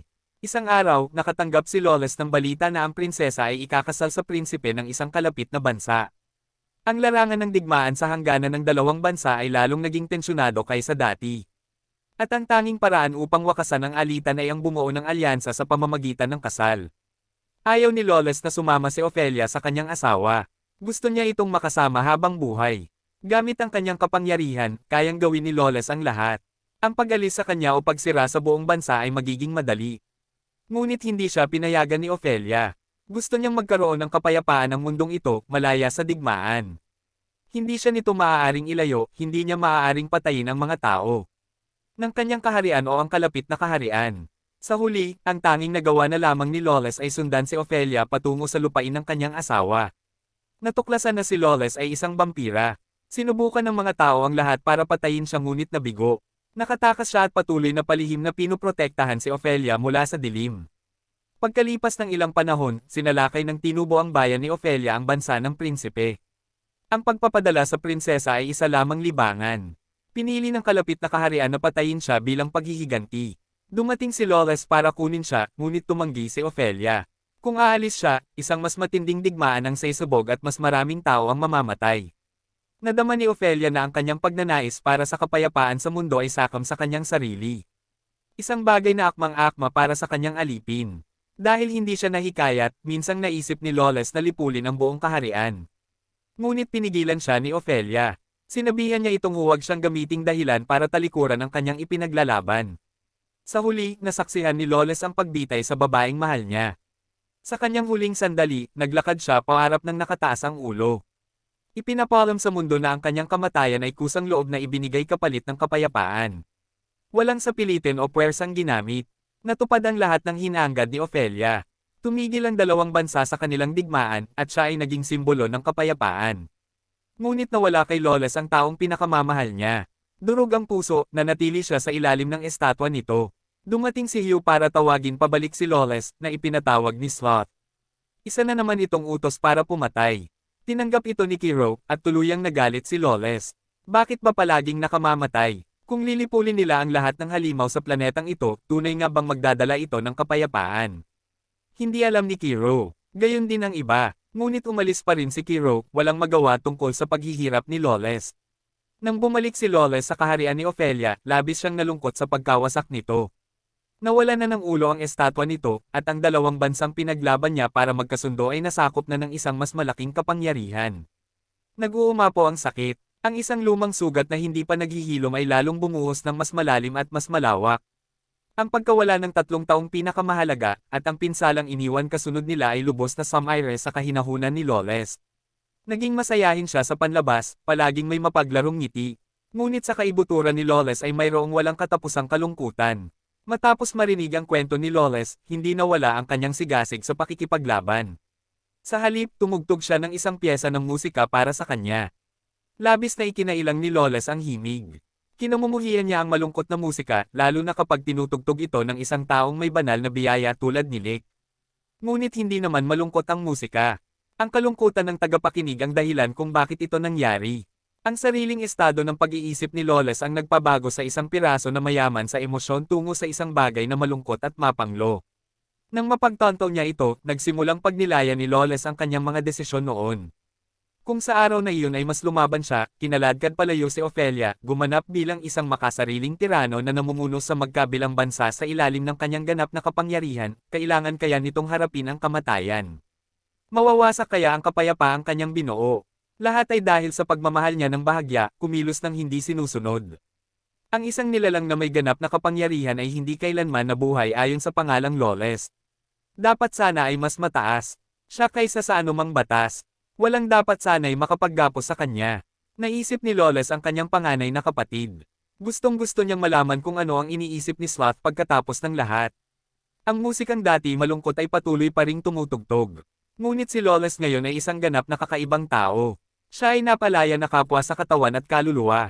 Hindi na ang taong tanging alam lang ay sampay ng kapalaran at tingnan ang sarili at ang bawat buhay na walang kwenta. Sa sandaling pareho silang nakalusot sa pader, naghihintay na si Higan. Gusto niyang matikman muli ni Lick ang pagkatalo. Ito ay magiging isang matinding paghaharap sa pagitan ni Lick at Greed, o mas tiyak na Hyde, ang pangalang ibinigay sa kanya ni Lick. Hindi na sila magkaaway at handa ng lumaban ng magkatabi. Sa kabilang dulo ng larangan ng digmaan ay nakatayo ang pinakamalakas na general ni Sabaki. Mukhang nalalamangan siya sa bilang. Ngunit pareho silang malubhang nasugatan. Ang pag-iipon kahit 50% ng kanilang normal na lakas ay magiging isang napakalaking hamon. Walang ideya si Hyde kung gaano katatag ang matandang lalaki. Sumugod siya sa isang bukas na labanan at agad na nasunog ang kanyang puwitan. Minura ni Lick ang hanggal na parkupino at sinabihan itong huwag sumugod ng walang ingat ng ganoon. Natuto mula sa unang pagtatangka, si Lick ang unang sumugod. Nang tangkaing atakihin siya ni Higan gamit ang apoy, sumisid si Hyde para harangan ang suntok.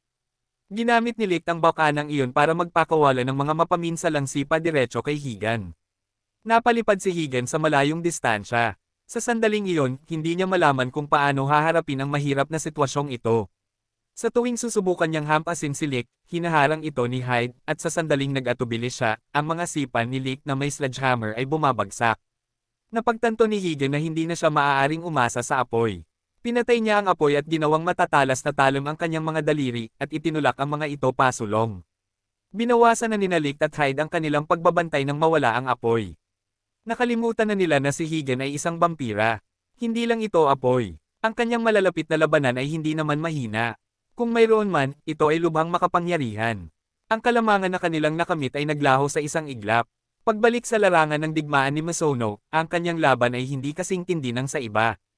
Hindi isang serve amp na nakatuon sa pakikipaglaban si Lily, at gusto lang ni Sukuya na huminto muna ng matagal hanggat maaari. Sa huling sandali, isiniwalat niya kay Misono na kayang talunin ng isang subclass ang isang serve amp. Ang kailangan lang nilang gawin ay sirain ang item at ibibigay ni Eve ang kanilang serve amp noong bumubuo ng kontrata, at maaaring mamatay ang serve amp. Iyon lang ang paraang sinabi sa kanya ni Tsubaki para matalo ang isang nilalang na hindi naman matatalo. Ginamit ni Sukuya ang sarili niyang dugo para gumawa ng isang talim na hindi moari ang kanyang talas. Hiniwa nito ang karit at sinugitan si Lily. Mabuti na lang at dumating si Mikuni sa kritikal na sandali. Dahil sa kanya, nakatakbo si Misono pataas para habulin si Tetsu. Ngunit isang hakbang na lang ang huli para sa kanya. Sa panahon ng laban, nakulong si Hyo ni Belkia. Ang kahon ng salamangkero ay nagpadala kay Hyo sa isang lugar na hindi niya alam kahit kay Belkia mismo. Ang tungkod na lang ni Hyo ang natira. Naiwan si Tetsu na nakaharap ng mag-isa sa tatlong vampira at tanging ang magagawa niya lang ay pigilan sila habang nag-iisip ng plano si Misono. Batay sa lahat ng impormasyong makukuha, napagpasyahan ni Misono na wala sa panganib si Hyo. Sa itaas, malamang na nakikipaglaban sina Lawless at Likkay. Hagen, hindi ka nais-nais para sa lahat ang kasalukuyang sitwasyon. Malapit na sana siyang tumawag ng paurong nang lumingon ang subclass ni Tsubaki at nanlalaki ang mga mata na nakatitig sa isang bagay sa labas. Doon, lumitaw ang isang napakalaking itim na leon na may napakalaking sukat. Nakasakay sa ulo nito si Mahiro. Binasag ng leon ang salamin at nagpalit anyo bilang kuro ng pareho silang pumasok.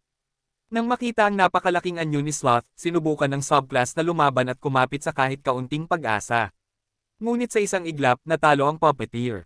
Ang payaso at ang kanyang kasabwat ay naranasan din ang parehong kapalaran. Sina Mahiro at Kuro ay nagtusok ng 12 ng matutulis na tulos sa kanilang mga katawan, na nagdulot ng mga nakamamatay na sugat na nag-iwan sa kanila na walang lakas upang lumaban. Sa itaas na palapag, sina Licht at Hyde ay nabuwal sa lupa. Nakita ni Hyde ang napakalaking anyo ni Kuro at alam niyang tunay na nagbago ang kanyang panganay na kapatid. Siya na lang ang natitirang nakakulong sa parehong lugar. Gusto sanang sumugod ni Hyde para iligtas si Licht, ngunit sinipa siya ni Hagen pabalik sa sahig na nag-iwan sa kanya ng kawalan ng lakas. Binuhat ni Hagen si Licht sa ulo na parang isang tunay na nagtagumpay. Ngunit habang abala ito sa pagsasalita, gumuhit si Licht ng isang note ng musika sa kamay ni Hagen at pinindot ito. Agad na nanigas ang katawan ni Hagen nang may umalingaw-ngaw na musika mula sa loob niya. Sinamantala ni Licht ang pagkakataon at tinawag ang kanyang piano. Nabasa ni Hyde ang sitwasyon at nagpalit anyo bilang isang mamamatay tao.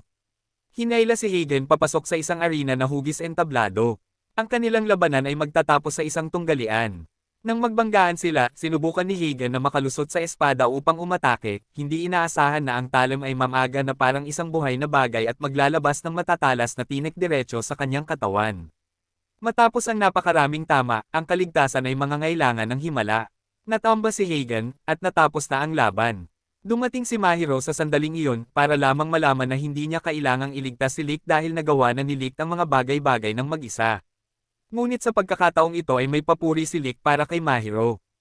Iba ang tingin sa kanyang mga mata. Nagkasundo rin ang magkapatid na alipin mula noon. Kahit medyo awkward pa rin ang itsura nila, hindi na sila magkaaway, at nag-uusap na lang sa mapayapang kapaligiran.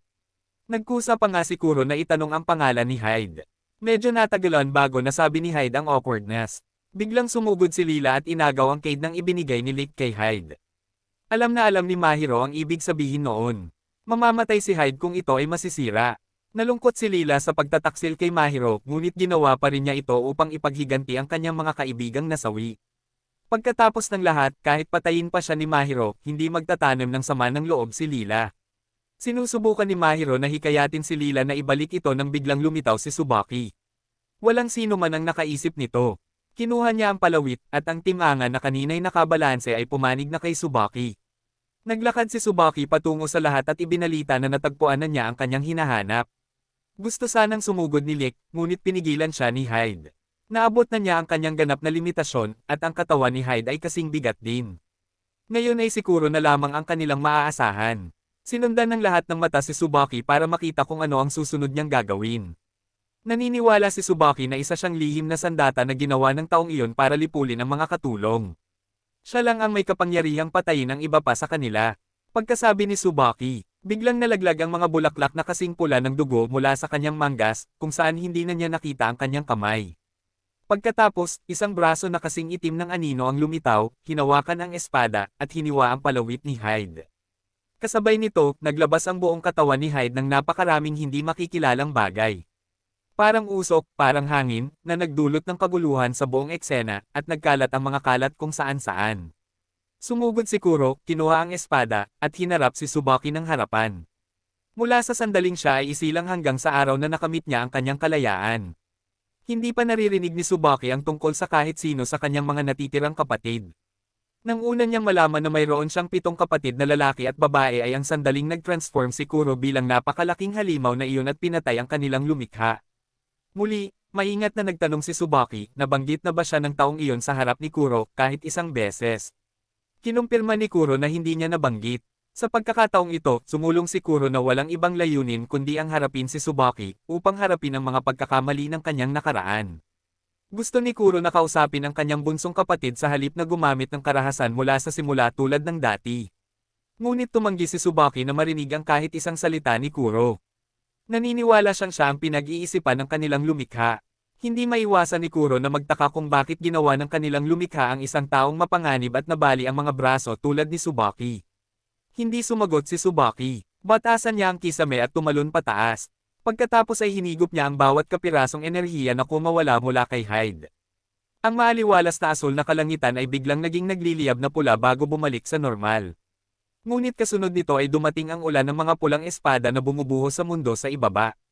Ito ay isang banal na parusa mula sa kalangitan na para sa mga nakagawa ng mga kasalanang walang kapatawaran. Pinanood ni Tsubaki ang palabas at tumawa na parang isang taong sinapian. Hindi pa rin sumuko si Kuro at hinabol siya. Hindi pa niya napag-usapan ang mga bagay-bagay sa lumikha nito gamit ang katwiran at iyon ang nagdulot sa kanya ng napakalaking panghihinayang. Dahil ang kanyang bunsong kapatid ay nilulukob ng kalungkutan at puot dahil hindi siya nakilala, tumanggi si Kuro na gawin muli ang parehong pagkakamali. Pero hindi pumayag si Tsubaki. Tinawag niya ang kanyang mga espada at itinusok ang mga ito diretso sa likod ni Kuro. Pagkatapos ay pinutol ang isa sa kanyang mga braso. Sa ibaba ng gusali, sinusubukan ni Maaro na humanap ng daan pataas para suportahan si Kuro. Lumapit at pinigilan siya ni Makuni, iginiit na ito ay isang laban hanggang kamatayan na matatapos lamang kapag nawasak ang isang serve arm. Hindi sumang-ayon si Maaro. Maaaring magtapos ang trahedya sa kapayapaan kung ang mga tao ay handang lutisin ito ng may katapatan at puso. Ngunit iyon din ang isang bagay na kailangang gawin mismo ni Kuro. Kailangan niyang panag-utan ang kanyang mga nakaraang ginawa. Tunay na tinanggihan ni Maaro ang ideyang iyon. Ano ang saysay ng isang EVA kung ang serve amp ay gagawa ng lahat ng mag-isa? Ang pagkakaroon ng isang EVA at paghawak pa rin ng lahat ng mag-isa ay nangangahulugan na itinuturing siya ni Kuro na walang silbi. Pagkatapos sabihin ang kanyang pyesa, tumakbo si Maaro pataas. Dumating siya sa tamang oras upang harangan ang isang nakamamatay na suntok na nakatutok kay Kuro. Galit na galit si Tsubaki nang makita siya. Ang isang tagalabas na hindi ipinatawag ay walang karapatang mapunta rito at nararapat lamang na mamatay. Hindi direktang napatay ng mga espada si Maaro, ngunit nag-iwan ang mga ito ng galos sa kanyang mukha. Sa nakitang iyon, tuluyang nawala ng kontrol si Kuro. Nagbago siya bilang isang napakalaking halimaw, ang kanyang napakalaking katawan ay nakatayo sa ibabaw ng gusali. Umanig ng malakas ang mga nakapalibot na lugar, nagbagsakan ang mga durog na bato habang ang gusali ay tila bababagsak anumang oras. Gamit ang isang kuko lamang, naipit ni Kuro si Tsubaki at maaari na sanang magpakamatay anumang oras. Sumugod si Maaro para pigilan siya. Kung itutuloy ito ni Kuro, dadalhin niya ang parehong pagsisisi at paghihirap gaya ng dati. Sinamantala ni Tsubaki ang butas na iyon upang suntukin si Maaro. Nang akmang aabot na sa kanya ang talam, lumitaw si Tsukuya. Tinanggap niya ang buong lakas ng suntok, na lubos na nagpamangha kay Tsubaki. Hindi maaaring ipagkanulo ni Tsukuya si Tsubaki, ngunit kailangan din niyang protektahan ang buhay ni Maaro. Ginawa niya ang lahat ng kanyang makakaya upang maging isang tapat na lingkod at isang tunay na kaibigan. Muling kumilos si Kuro para tapusin si Tsubaki, at muling hinaranggan ni Maaro ang daan. Nang sa wakas ay nakabawi na ng kahinahunan ang halimaw sa harap niya, ang buong katawan ni Tsubaki ay kumikislap sa liwanag. Ang sibat na hawak ni Maaro ay biglang naging susi, kasunod ng kanyang likas na ugali. Itinulak niya ito papunta sa pwesto sa harap ng dibdib ni Tsubaki. Pumasok si Maaro sa mundo ni Tsubaki at nasaksihan ang lahat ng pinagdaanan niya. Una, nawalan si Tsubaki ng isang taong mahalaga sa kanya. At walang humpay siyang umiyak. Pagkatapos ay naalala niya ang kanyang mga kapatid at napaisip kung tatanggapin pa ba nila siya. Sinabi sa kanya ng Zoro sa tabi niya na sapat na ang pagkakaroon ng isang tao rito. Hindi na kailangan ng iba. Naniniwala rin doon si Tsubaki. Hanggang sa makita niyang dumating si Kuro para patayin ang kaisa-isang taong mahalaga sa kanya. Sumigaw si Tsubaki, nagmamakaawa sa kanyang panganay na kapatid na tumigil. Ngunit walang nagbago. Ang huling natitirang piraso ng kanyang lumikha ay ang robo na laging dala ni Tsubaki. Mula sa araw na iyon, hindi na isang mabait na binata si Tsubaki. Gusto niyang maghaiganti. Gusto niyang patayin ang lahat ng kapatid sa pamilya na hindi nakakaalam na siya ay nabubuhay. Nakatayo si Maaro sa ibaba, iniisip na isa itong pagpapakita ng mga alaala ni Tsubaki. Hindi niya inaasahan na ipatawag ni Tsubaki ang kanyang mga espada at susugod sa kanya. Sakto lang ang naging reaksyon ni Kuro para makialam. Kinagat ni Kuro ang kamay ni Maaro upang paganahin ang kanyang kapangyarihan at sumugod sa paghahari ng mga espada ni Tsubaki. Ginawa rin ito ni Maaro. Sinubukan ni Kuro na kumbansihin siyang umatras, ngunit wala itong silbi. Sa ilalim ng pinagsamang pagsalakay nilang dalawa, kahit ang paghahari ng mga espada ay hindi sila napigilan. Narating ni Maaro si Tsubaki. Hindi niya sinaksak, hindi rin hiniwa. Sa halip, niyakap niya ito ng mahigpit. Para bang naramdaman niya ang init ng koneksyon ng tao at pamilya sa unang pagkakataon, isa-isang nahulog sa lupa ang mga espada ni Tsubaki. Ano man ang ibinulong sa kanya ni Maaro ay nanatiling hindi narinig. Ngunit mula sa sandaling iyon, natapos ang lahat. Pinagaling ni Tsubaki ang mga sugat ni Tsukuya at sinabihan siyang ipaalam sa kabilang subclass na dapat na nila siyang kalimutan at mamuhay ng malaya. Ito ang huling utos niya sa kanilang lahat. At ganoon na lang, natapos na ang lahat. Sina Misono, Tetsu, at Kuro ay may taglay na makapangyarihang mga demonyo sa loob nila. Gayunpaman, nagpatuloy ng mapayapa at normal ang kanilang buhay. Kinamumuhian ni Maaro ang mga komplikadong bagay. Ang mga panghihinayang ng nakaraan ay mga komplikasyon na hindi kailanman malulutas. Iyon mismo ang dahilan kung bakit lagi siyang sumusugod ng yunay sa mga ito.